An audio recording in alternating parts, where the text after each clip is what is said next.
Егер сіз организацияның атынан еңбек KZ-қа жаңа договор, яғни жұмысқа жаңадан қабылдаған қызметкерді еңбек KZ-қа тіркейтін болсаңыз, еңбек.kz-қа тіркелген жолменен почта арқылы немесе Facebook страница, социальный сеттегі любой страницаңыз арқылы кіресіз.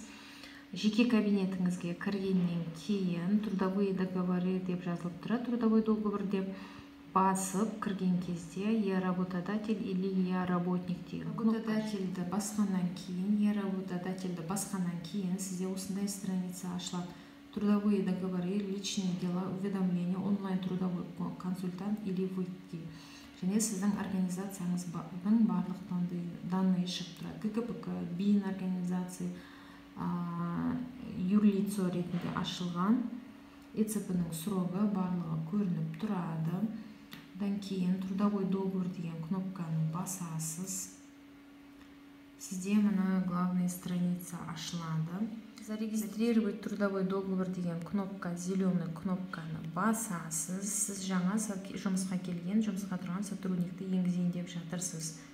Басамыз. Данные организация. Бұл жерде бірінші инді набирать етесіз. Бұл жерде 12 сандан тұратын любой инді набирать етіп, поиск найти кнопкасын басасыз. База автоматты түрде сотрудниктің аты жөнін тауып шығарады.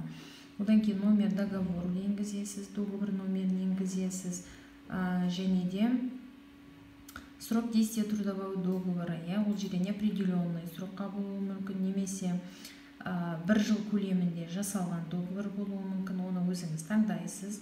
Договордың жасалған датасын таңдайсыз, енгізесіз оны. Одан кейін міндетті түрде должностьті мына жерде поискқа жазсаңыз да болады. Өзі шығып тұрады, мысалы заместитель, руководитель аппарата барлығын өзіңіз поискқа жазып іздеу арқылы толтырасыз. Одан кейін режим работа полный, нормальный, немесе не полный болса, жарты күн жасалатын болса, не полный таңдайсыз. Одан кейін виды работы таңдайсыз, совместитель ма, немесе основной работник па, соны таңдап белгілейсіз. Форма занятости, дистанционный работник па, жоқ әлде жұмыс орнында, постоянно работа по месту нахождения ма, оны таңдап толтырасыз. Одан кейін население пункт Алматы қаласындағы организациялар, Алматы қаласын таңдайсыздар. Мына жерде одан кейін адрес объекта данныйларын барлығы шығып тұрады, улицаны таңдайсыз. Организацияның толтырып болғаннан кейін астына қарай жылжытамыз. Енді сотрудниктің данныйларын толтыру керексіз. Оның мамандығына сәйкес қандай кәсіби дағдылары, білігі болу керек. Мысалы, егер зоотехник болмаса, агроном болса, өзіне қажетті әр мамандықтың кәсіби дағдыларының тізімі тұрады. Соның ішіне таңдап бірнешеуін белгілейсіз.